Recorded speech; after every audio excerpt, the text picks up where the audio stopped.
Before we begin our story, please don't forget to like the video, subscribe for more, and drop a comment with your feedback on our stories. We'd love to hear your thoughts. The first drones descended through the dense swirling clouds of Venus with cautious precision.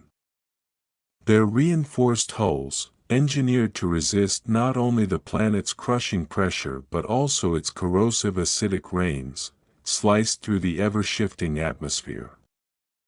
Every sensor, every high-resolution imaging module, was laden with the promise of unveiling secrets hidden deep within an ancient, churning abyss. For decades, humanity had dreamed of transforming Venus from a searing furnace into a habitable haven. The grand vision of terraforming the planet had driven scientific ambition and political will alike. And now, Project EOS, the most ambitious terraforming initiative in the annals of human endeavor, had finally arrived at the precipice of revelation.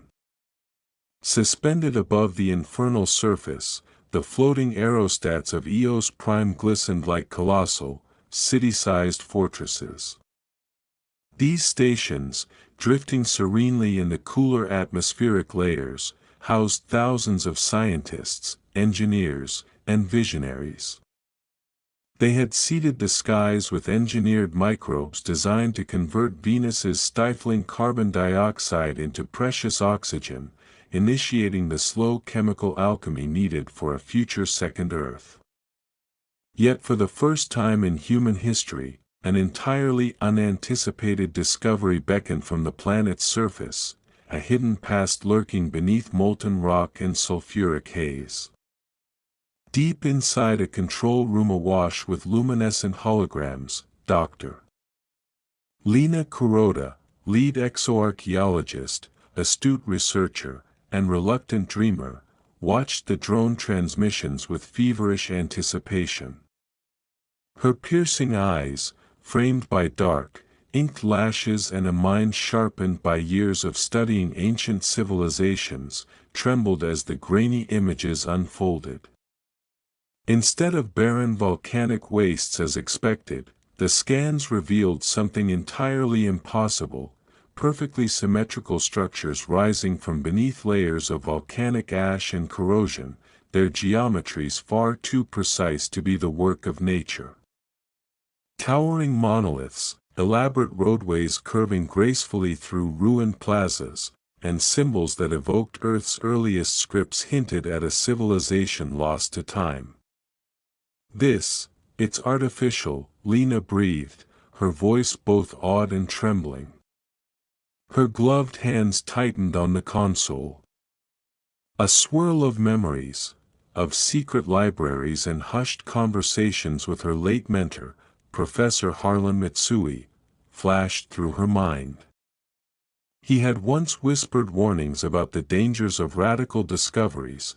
Now, confronting this reality, she felt his absence as both a guiding light and a burden. Within Mission Control, chaos erupted. Voices clashed as engineers recalibrated instruments and mission leads debated what this meant for the core terraforming plans.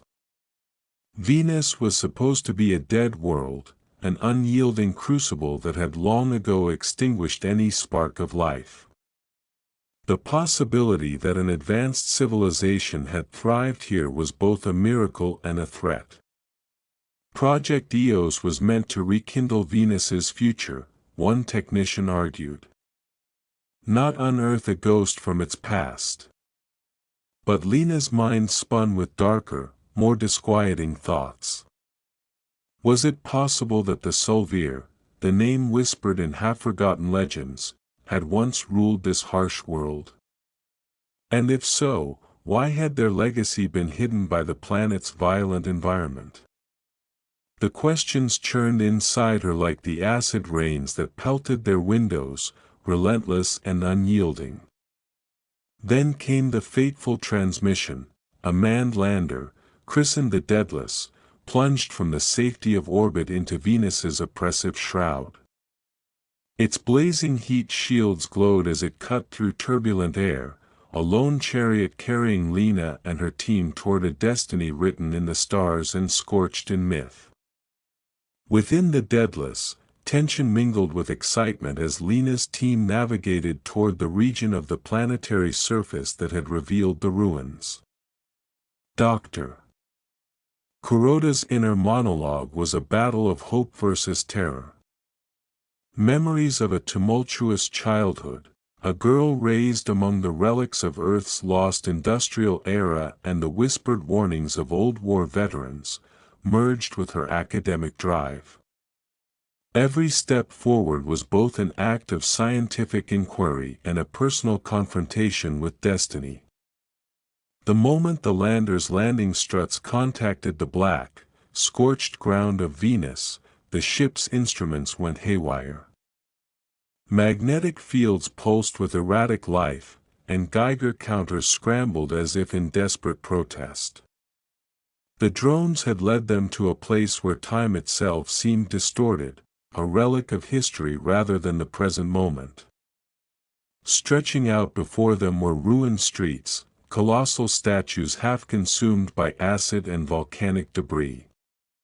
Here, doorways rose like gates to another era. Here, the very architecture spoke of beings who were both mighty and unknowable.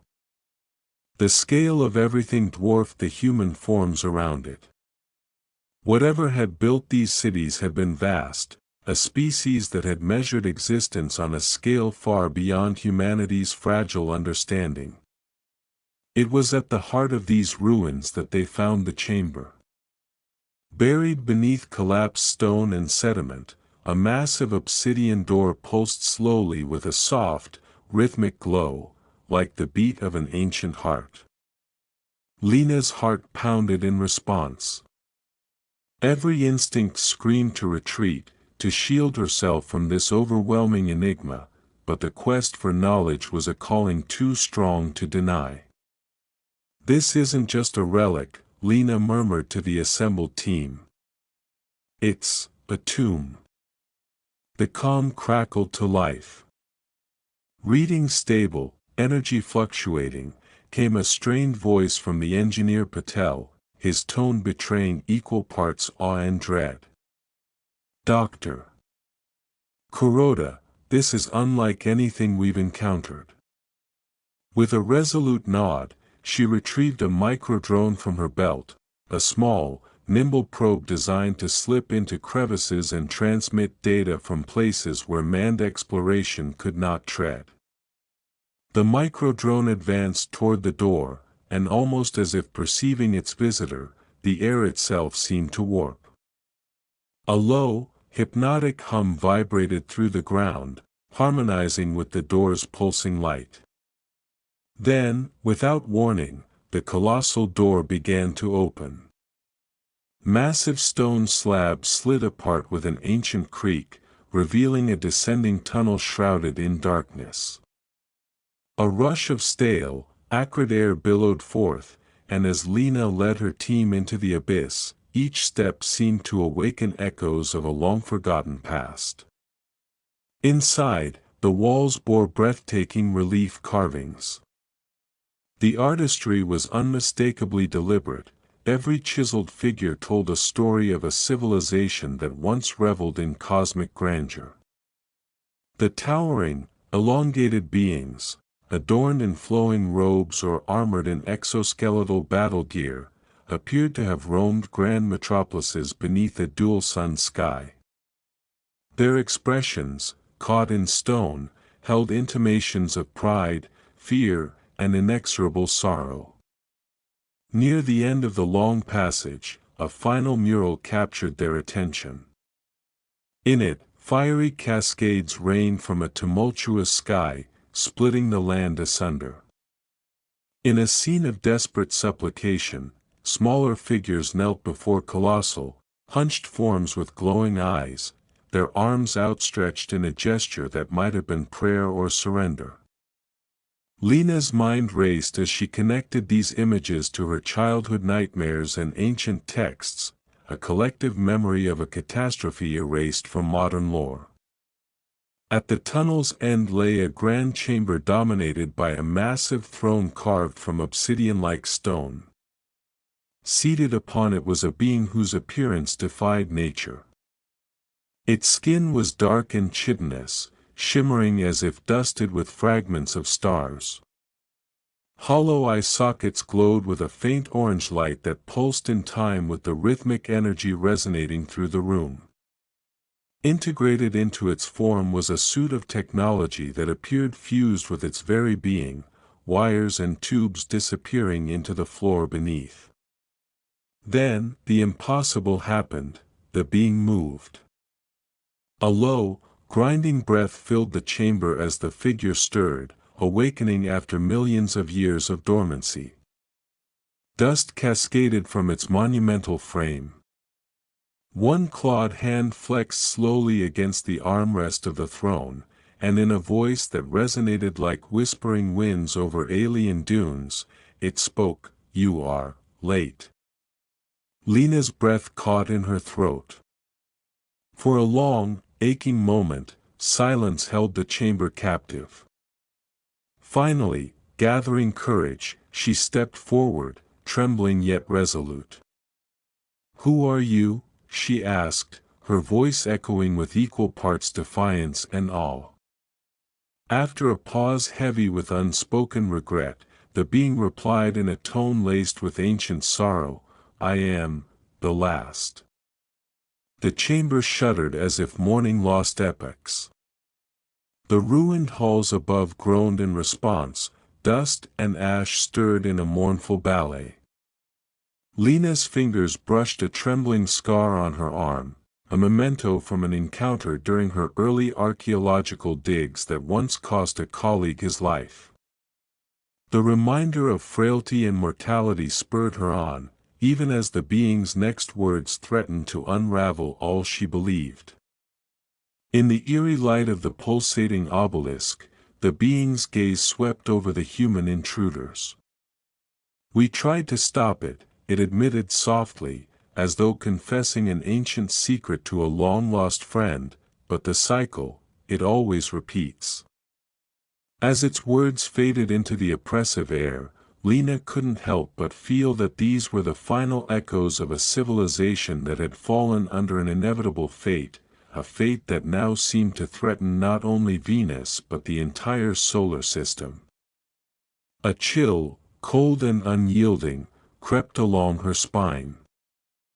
Dr. Kuroda recalled her first encounter with ancient texts, the cryptic myths that spoke of worlds doomed by forces beyond mortal control. In moments of solitude, she had pored over forbidden archives detailing celestial harbingers known as the Harvesters. These entities, mentioned only in fragmented legends, from Sumerian epics to Mayan codices, were said to descend upon worlds once they reached a critical mass of life, their visitations heralded by fire and despair. "Harvesters," she ventured, her voice a blend of scientific inquiry and fearful wonder. The being's chitinous fingers clutched the armrests. "You name them by many titles," it replied, its tone laden with the weight of eons. "Devourers, reapers, gods. But we knew them only as the Harvesters." Behind Lena, Patel, a seasoned engineer with a haunted past and a penchant for pragmatic disbelief, could only gasp, "Harvesters? You mean, they harvested your world?" "Indeed," the being confirmed, its eyes dimming as if recalling the horrors of battles long past. "When life thrives beyond measure, they come. They take the strong, and leave the survivors to burn in eternal ruin. We were chosen, and we fought. We, the Solvier, built cities that reached the heavens, and we reveled in the glory of conquest. But our challenge was too great." The revelation struck Lena with the force of a supernova. Every myth, every whispered warning in the dusty pages of forbidden lore, rang true. Venus, in its horrifying transformation, was not merely a scorched world but a crucible for cosmic cycles of birth and ruin. As she absorbed the alien's tragic confession, her thoughts meandered to her own inner struggles, the relentless pursuit of truth against forces that defied human control, and the fear that deep down, she herself was fated to witness catastrophe. Earth, she pressed, what of Earth? Have you warned us before? A static pause punctuated the heavy air. Finally, the being exhaled, a sound both mechanical and heartbreakingly organic. We attempted to warn your kind, ages ago. Our messages became myths, legends swallowed by time. We, the Solvier, tried to prepare the cosmos, but inevitably, humanity forgot. And now, the cycle returns. At that moment, alarms from Eos Prime burst through the calm channels. Commander Vasquez's urgent voice rang out as a cascade of alerts lit up the orbital station. Commander, readings off the charts. Energy surges from the surface, everywhere. High above, deep in the floating station orbiting a tormented Venus, technicians struggled to correlate the sudden disturbance with the already mysterious landscape below. Meanwhile, Lena's mind was a maelstrom of conflict. She wrestled between the desire to document every detail and the dread of potentially unleashing forces beyond human reckoning. Yet, as a scholar haunted by the promise and perils of discovery, retreat was not an option. Drawing upon the steely resolve that had carried her through years of controversy and personal sacrifice, Lena advanced toward the thrumming door. We must know, she said, more to herself than to anyone else. If we are to change the course of our destiny, we must confront our past, our future, and the inevitable fate that binds them. As she stepped forward, the alien being gestured toward a console embedded within the stone wall. Its clawed fingers glided over glowing symbols, summoning images of past glories and future calamities. Your people do not have time, it murmured, its tone both a warning and a challenge. The harvesters are already watching. A disquieting silence fell over the team until Patel's anxious voice crackled in the background. Lena, the sensors are picking up a deep space transmission, a reply coming in real time. Lena paused, her mind racing as she scanned the data. A reply? From where? A deep rumble resonated from within the ancient machinery beneath the throne. The ground beneath their feet trembled, and above them, the ruins quivered as if stirred by unseen hands. With a mixture of apprehension and grim determination, Lena challenged the being once more. Who are they? The Solvier's expression seemed to blur with sorrow. They are known to you by many names. We called them the Harvesters. They are the ones who harvest a planet's genetic potential, leaving nothing but ashes behind. Every word hammered home the fragile line between myth and reality.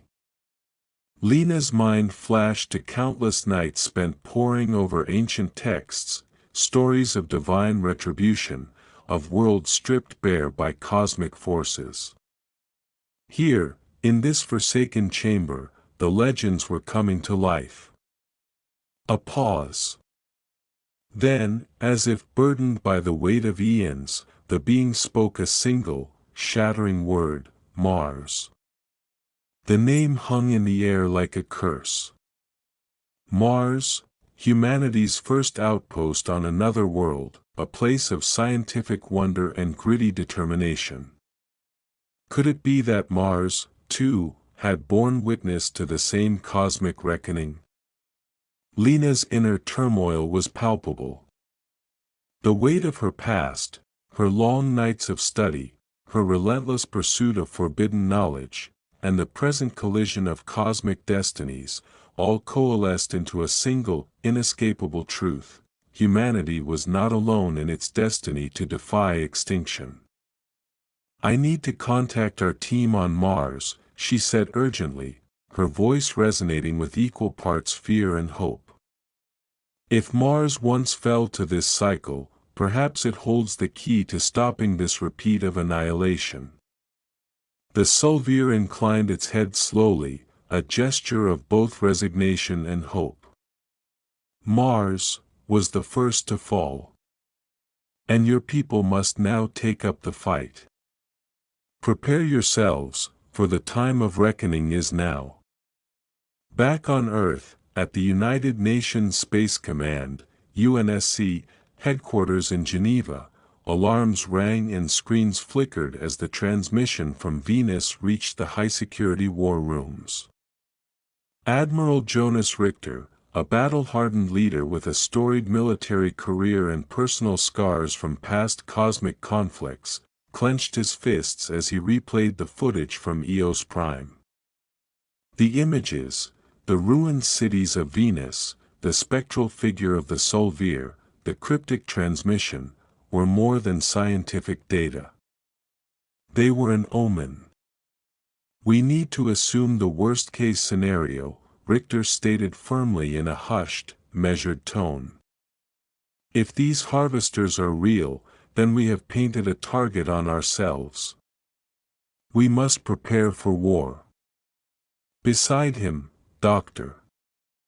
Evelyn Tenzing, the world's leading exoarchaeologist and a woman whose brilliant mind was tempered by personal losses and the burden of carrying humanity's ancient memories, whispered, "What if the target was already there? What if our destiny has been written in the stars all along?" Tenzing's voice was a quiet rumination, barely audible over the steady hum of military communications and electronic warfare alerts. She paced slowly in front of a sprawling digital display illuminated with star charts and ancient texts, a collage of humanity's oldest myths interwoven with modern data. "Our ancestors warned of celestial beings that harvested entire worlds. The Mayans spoke of the Star Eaters, the Egyptians told tales of gods who descended from the sky. Even the Sumerians chronicled empires that were devoured by forces beyond mortal ken." With deliberate care, she brought up a comparison of symbols from the Venusian ruins alongside those of ancient Earth civilizations, Sumerian cuneiform, Egyptian hieroglyphs, and intricate Mayan carvings. The uncanny similarities were undeniable, linking a forgotten chapter of Venus's past with the mythology that had survived on Earth. What if these weren't just myths, but memories passed down through the ages? What if the warnings of old were not meant to be ignored? Down on Venus, as the chamber rumbled once again and the Sulvier turned toward the ancient console, the atmosphere grew charged with an impending sense of urgency. "You must be ready for what comes next," the being intoned gravely. "War is coming, war that transcends worlds." In the control room of the Deadless, Lena's thoughts were scattered between the scientific marvel of her discovery and the personal demons that had haunted her since childhood. Memories of a lost friend, Marcus, a fellow dreamer and once a promising astrophysicist, whispered to her from the recesses of her memory. They had once planned to change the world together, but Marcus's untimely death had always left her questioning fate's cruel design. Was destiny using her as a vessel to confront these inexorable cosmic forces? Or was it merely the price of seeking truth in a universe indifferent to mortal ambition? With a resolute yet tremulous voice, she declared to her team, "We need to move to Mars, now. If Mars holds clues or weapons to counter this cycle, then that's where we must be." On Mars, The Arcadia Planitia research colony had evolved from humanity's initial foray into extraterrestrial exploration to become a bustling hub of ingenuity and raw determination.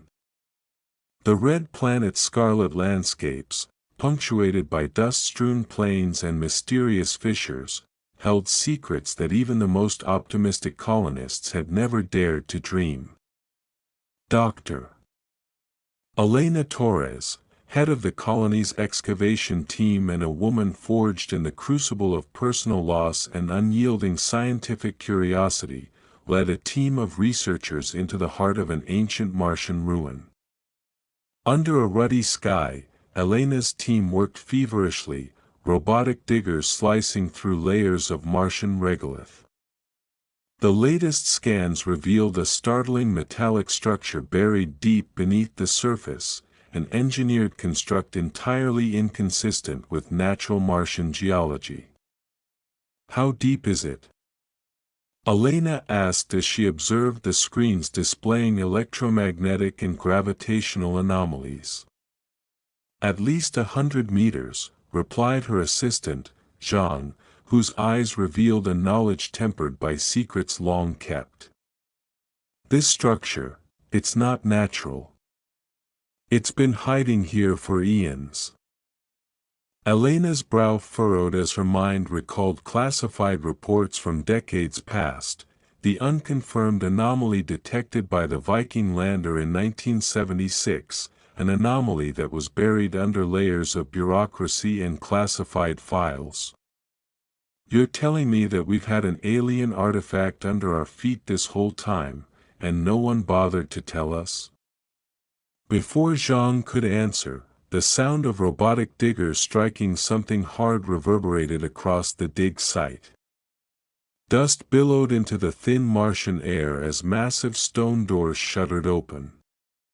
A gust of ancient, pressurized air escaped from a chamber that lay beyond, a long-forgotten vault, waiting silently for discovery. Within, the chamber stretched out into a vast underground complex. Walls covered in the same intricate symbols seen on Venus's ruins confirmed a cosmic link that defied human understanding. Then, amidst the eerie luminescence provided by ancient alien lights, the team encountered the bodies.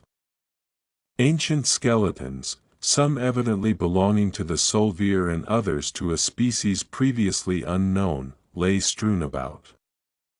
Their armor and remains, charred and distorted, spoke of a bitter struggle, a final battle against an enemy no civilization was meant to overcome. Zhang pointed trembling fingers at a mural carved in stone, depicting a desperate stand against massive, insect-like monstrosities. "The harvesters," he whispered, his voice a mix of disbelief and horror. Then, as if drawn by fate and the convergence of millennia, the chamber's dormant machinery flickered to life. Lights grew along long-forgotten conduits, and the low, sonorous hum of alien technology filled the room. A holographic display emerged at the center of the vault, presenting the final moments of Mars in stark, haunting detail. The hologram revealed a desperate battle, colossal harvester warships darkening the Martian sky, laying waste to the planet's ancient defenses. The recording depicted the Solvier deploying advanced, almost fantastical weaponry, a gravity cannon, shimmering energy barriers, biomechanical warforms, against an enemy that overwhelmed them with merciless precision. Then, as the holographic images stuttered into static, a final, cryptic message was left behind: containment compromised. Preparing last transmission. Elena turned to Zhang, her eyes filled with determination and sorrow. They buried something here. Something they thought might stop the harvesters, or at least slow them down. Zhang's voice dropped to a trembling murmur, and whatever it is, whatever they sealed away, it might still be active. Before the team could process the implications, an urgent alert crackled over the colony's comms. Dr. Torres, we're receiving an unknown signal from deep space, a transmission triggered from Mars itself. The message was fractured, layered with interference, but one thing was unmistakable: it was a reply, and it was calling humanity to arms. At the same time, high above Mars, inside the United Nations Space Command War Room, Admiral Richter studied the incoming data with grim resolve. Our initial assessments confirmed that Venus's ancient message was not an isolated event. Mars too holds the remnants of a once great civilization, and possibly the key to our survival. Back in the control center of Eos Prime and on Mars's red surface, humanity's disparate forces began to move with desperate coordination. Two colossal fleets were now in motion: Task Force Ares, a military expedition whose mandate was to secure the ruins on Mars and retrieve whatever weaponry or intelligence could stave off the impending invasion. Project Daedalus, a deep space operation charged with tracking the origin of the Harvester signal, determining the temporal window before a renewed assault, and coordinating with Earth's planetary defenses. On Mars, as Elena's team ventured deeper into the sprawling ruins, the sudden activation of ancient defense systems sent shockwaves through the subterranean complex. Massive containment pods, each delineated with intricate circuitry and alien inscriptions, hummed to life. One such pod, larger than any the team had seen before, began to pulse as if it held the essence of a long-dormant war. Elena's heart pounded as she approached the sealed door of the central vault. "This isn't just a vault, it's a prison," she murmured, voice barely audible above the creaks of ancient metal and shifting stone. Before her team could deploy plasma cutters to breach the barrier, the door cracked open of its own volition. A gust of pressurized air and the faint scent of ancient, exotic chemicals rushed out. As they stepped inside, the chamber revealed a sight that defied even the wildest scientific predictions: rows of containment units, their surfaces inscribed with pulsing symbols reminiscent of the Sulvier legacy. One pod, standing solemnly at the center, shone with an eerie, golden fluid-like mist. Gradually, the symbols shifted, and slowly the pod unlocked itself. Something stirred within. Unbeknownst to those on Mars, far beyond Pluto, the UNSC Expeditionary Fleet, Project Daedalus, had followed the Harvester signal to the very edge of the solar system. Captain Elias Rourke, a seasoned tactician with a burdened soul and an unyielding gaze, stood on the bridge of the Ulysses. The vast blackness of deep space was punctuated by tiny points of light, until an anomaly appeared on the sensor arrays, a nebulous, black mass, approaching at breakneck speed. "Commander," an officer announced, voice taut with trepidation, "we have an anomaly, object approaching at high velocity." "On screen," Rourke commanded. The view screen revealed a shifting mass that defied classification. It was neither a conventional spacecraft nor a static structure. It appeared to be alive, expanding and contracting as if breathing. Then, as hundreds of smaller entities detached from the mass, each a harvester warform with insectal precision, the bridge fell into a tense silence. A deep, mechanical voice resonated through the communications array: "You are unworthy." Immediately, the harvester warform struck with lethal precision. The Ulysses shuddered under the barrage. As railgun fire and energy lances erupted from the human fleet, the enemy moved with an eerie coordination, a swarm, relentless in its fury. Some of the warforms disintegrated under the assault, others reformed, regenerating in a cascade of impossible biomechanics. Back on Mars, as alarms echoed through the Arcadia Planitia colony, Task Force Ares deployed. Captain Darius Cole, a grizzled veteran of countless conflicts whose hardened eyes belied a soul worn by loss yet driven by honor, rallied his soldiers.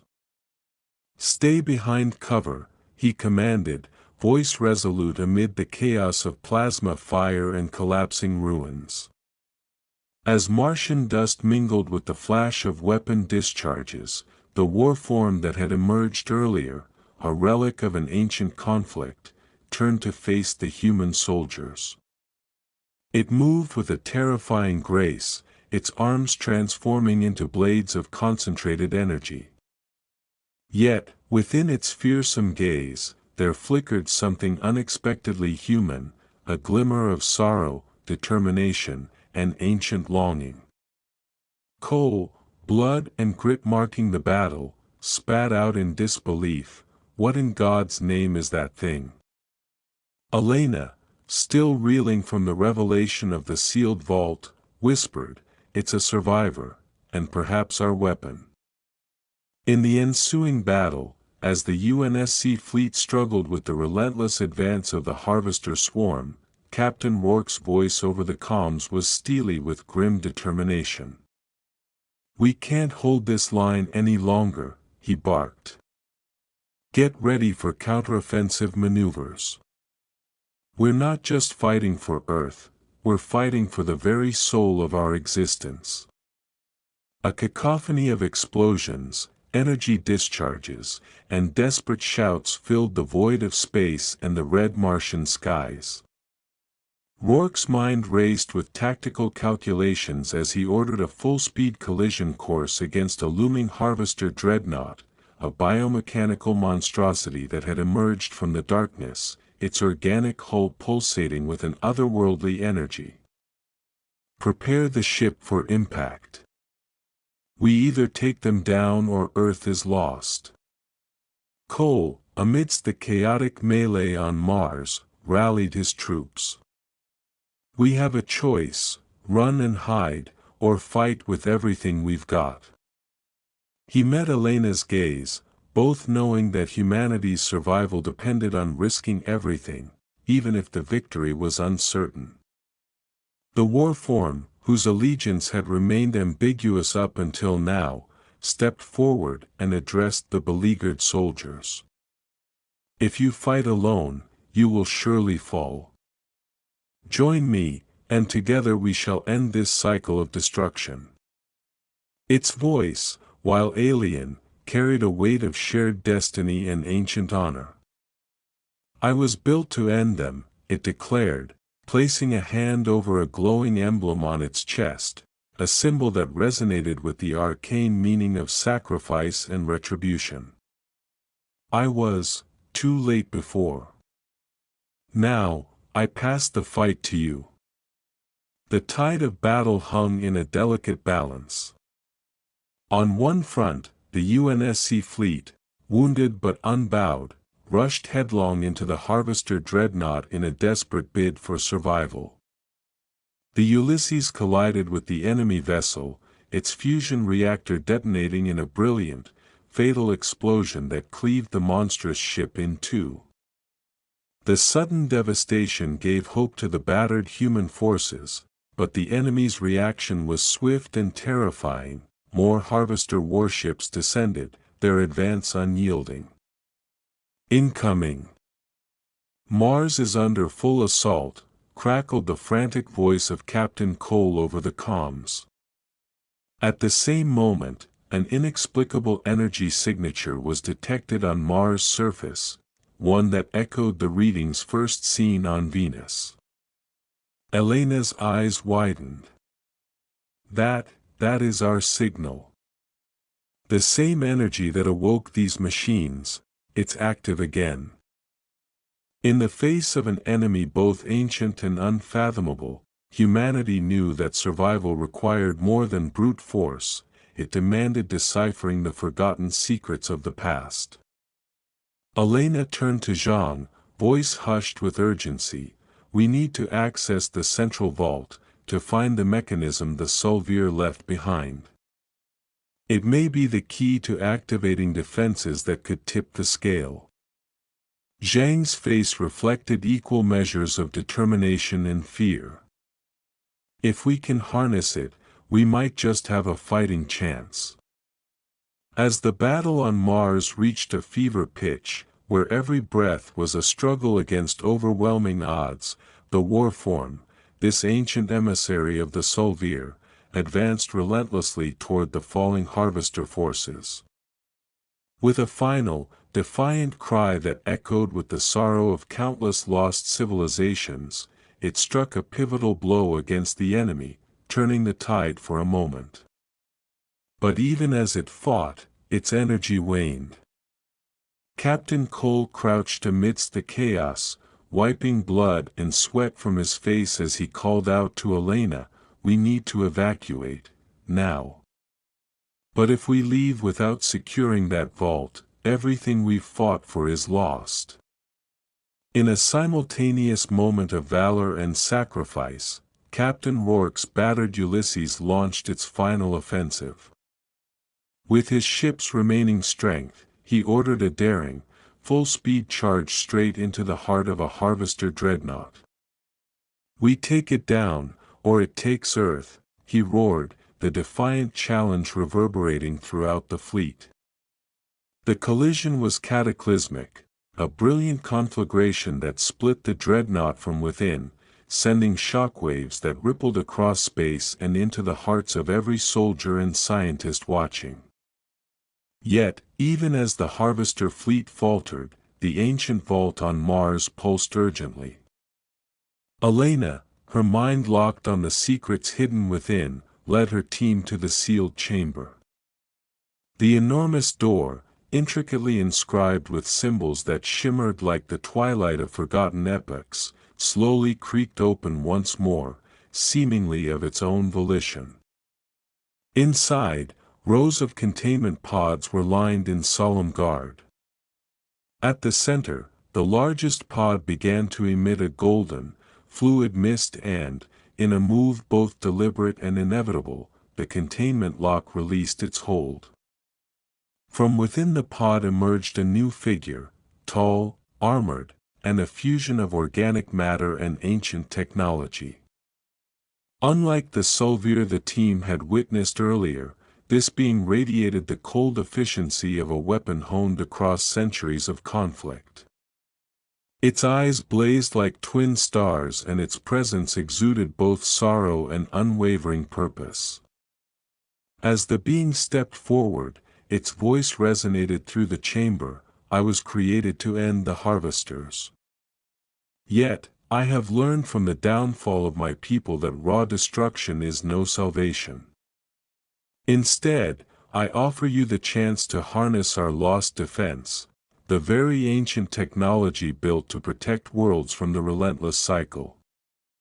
Elena's voice was steady despite the shock of the revelation. "Who are you?" she asked, stepping toward this new emissary of a forgotten war.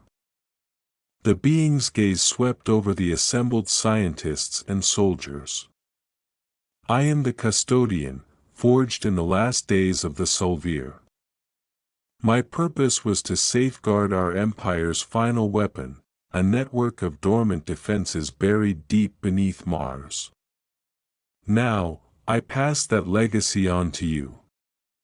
Use it well, for the fate of Earth, Mars, and all worlds hangs in the balance." Overhead, in the cold vacuum of deep space, Captain Rourke's ship steadied as the explosion from the dreadnought began to fade. Yet the calm did not settle in the hearts of Earth's defenders. The interplanetary war had only just begun, and the cosmic clock was ticking toward a renewed onslaught. The UNSC fleet gathered itself for the next wave, a grim determination ignited in the eyes of every officer and soldier. In the war room back on Earth, Admiral Richter, and Dr. Tenzing watched the unfolding events with heavy hearts and steely resolve. Richter's voice, rough and measured, broke the silence. Humanity has won a battle today, but the war is far from over.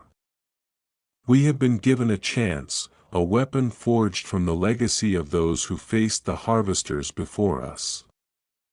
We must unite every effort, every resource, to prepare for what is coming next. Dr. Tenzing's eyes glistened as she added, "The myths of old were warnings. They are now our lessons.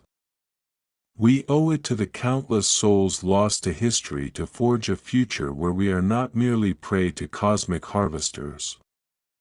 Between the battle-scarred ruins on Mars and the flickering screens in Earth's command centers, a coalition of scientists, soldiers, and survivors emerged. Task Force Ares, unified under Captain Cole's leadership, merged with defenders from other interplanetary outposts. The Custodian's Gift, an ancient defense network, partially reanimated by human ingenuity, became the cornerstone of a new strategy.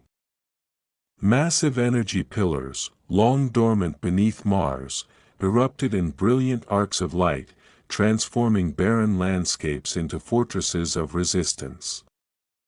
In a poignant exchange amid the chaos, Elena addressed her colleagues and soldiers alike, "We stand on the shoulders of a forgotten civilization.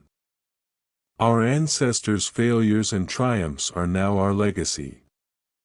We will fight not simply for survival, but for the chance to forge a future where every world in our solar system can live free of these ancient curses." As the Custodian integrated its technology with human systems, an unexpected moment of personal clarity dawned upon Lena Kuroda. In a quiet recess of her mind, amid the cacophony of battle and cosmic upheaval, she recalled not only the loss of Marcus but also the enduring hope that had driven her since childhood. Every piece of data gleaned, every whispered myth deciphered, had led to this singular moment of revelation. She saw now that the pursuit of knowledge, however painful, was the only true path to salvation. Returning to the chamber on Venus briefly before her planned departure, Lena felt the echo of a promise made long ago by her mentor. In the flickering light of ancient murals, she understood that the past was not a chain to bind humanity but a key to unlock its future.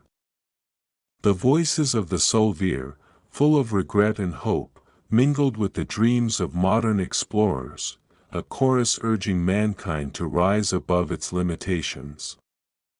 Years later, as Earth rebuilt and the scars of cosmic warfare gradually faded into memory, humanity began to step out from under the shadow of ancient destiny. Mars, once a graveyard of lost hope, had transformed into a thriving bastion of innovation and renewal.